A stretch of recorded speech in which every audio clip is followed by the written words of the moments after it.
आजकल हम सबकी जिंदगी का एक बहुत बड़ा हिस्सा ऑनलाइन है ना? पर क्या हमने कभी रुक कर ये सोचा है कि हमारी ये डिजिटल दुनिया असल में कितनी महफूज है? आज हम साइबर क्राइम की इसी दुनिया में गहराई से उतरेंगे। एक ऐसा खतरा जो हम सभी से जुड़ा है, और ये भी जानेंगे कि इससे खुद को बचाया कैसे जाए। तो चलिए एक पल के लिए ईमानदारी से सोचते हैं, ऑनलाइन दुनिया में हम कितना सुरक्षित महसूस करते हैं। ये सिर्फ एक सवाल नहीं है, बल्कि ये हमारी डिजिटल जिंदगी की वो सच्चाई है जिसका सामना हम सबको करना पड़ता है। तो ये साइबर क्राइम आखिर है क्या चीज़? देखिए, सीधे सीधे शब्दों में कहें तो ये डिजिटल डिवाइस का इस्तेमाल करके किया जाने वाला कोई भी जुर्म है।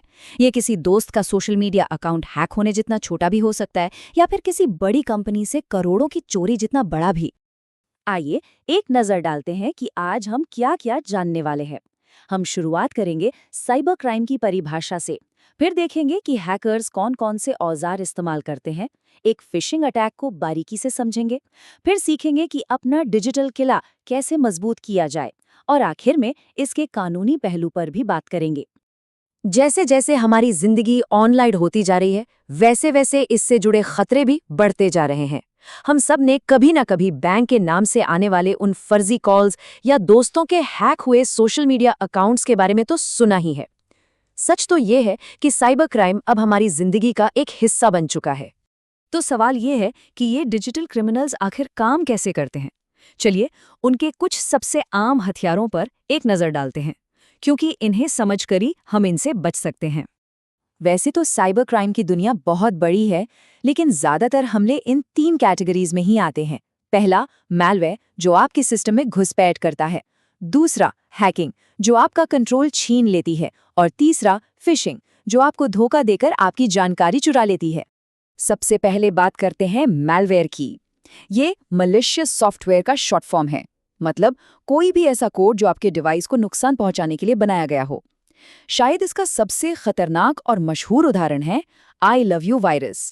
ये सोचना भी कितना अजीब लगता है ना, कि आई लव यू जैसे सीधे साधे नाम वाला एक वायरस इतिहास के सबसे तबाहकुन वायरसेस में से एक बन गया। ये इस बात का सटीक उदाहरण है कि कैसे ये खतरे अक्सर भरोसे का नकाब पहनकर आते हैं। ये हमारी भावनाओं का फायदा उठाने वाली सोशल इंजीनियरिंग का एक क्लासिक केस था। अब बात करते हैं फिशिंग की। ये सबसे आम हमलों में से एक है, और ये इतना खतरनाक इसलिए है क्योंकि ये टेक्नोलॉजी की कमियों का नहीं, बल्कि हमारी इंसानी भावनाओं और भरोसे का फायदा उठाता है। एक टिपिकल फिशिंग अटैक बिल्कुल मछली पकड़ने जैसा ही होता है। पहले एक चारा फेंका जाता है, यानी एक ऐसा ईमेल जो बहुत ज़रूरी या लुभावना लगे। जैसे ही आप लिंक पर क्लिक करते हैं, कांटा लग जाता है। फिर अटैकर आपकी जानकारी को खींच लेता है, और आखिर में आपकी पर्सनल जानकारी उनकी पकड़ में आ जाती है। तो फिर असली और नकली में फ़र्क कैसे पहचानें? भेजने वाले के ईमेल एड्रेस को हमेशा ध्यान से देखिए। भाषा पर गौर कीजिए, क्या उसमें कोई हड़बड़ी या धमकी है? किसी भी लिंक पर क्लिक करने से पहले उस पर माउस ले जाकर देखिए कि वो आपको कहाँ ले जा रहा है। और सबसे ज़रूरी बात, हमेशा शक की नज़र से देखिए। और अगर खुदा ना खास्ता कुछ गलत हो जाए, तो ये एक नंबर है जिसे हर किसी को अपने फ़ोन में सेव कर लेना चाहिए, 1930। ये भारत की नेशनल साइबर क्राइम हेल्पलाइन है। आपकी पहली और सबसे ज़रूरी कॉल यही होनी चाहिए। और हाँ, एक बात हमेशा याद रखिए, टाइम बहुत ज़रूरी है। खासकर जब मामला पैसों का हो, तो घड़ी की सुइयां बहुत तेज़ी से चलती हैं। 24 घंटे के अंदर रिपोर्ट करने से पैसे वापस मिलने की उम्मीद काफ़ी बढ़ जाती है, तो बिल्कुल देर मत कीजिए। ठीक है, तो हमने खतरों के बारे में बहुत बात कर ली। अब वक्त है जवाबी कार्रवाई का। हम अपनी ऑनलाइन दुनिया के चारों तरफ एक मजबूत डिजिटल किला कैसे बना सकते हैं? यकीन मानिए, ये उतना मुश्किल नहीं है जितना लगता है। देखिए, आपकी डिजिटल सुरक्षा इन 4 मजबूत पिलर्स पर टिकी है। एक स्ट्रॉन्ग और यूनिक पासवर्ड, एक अच्छा एंटीवायरस सॉफ्टवेयर, एक एक्टिव फायरवॉल, और आपके सबसे ज़रूरी डेटा का रेगुलर बैकअप। फायरवॉल को आप अपने डिजिटल किले का गेटकीपर समझ सकते हैं।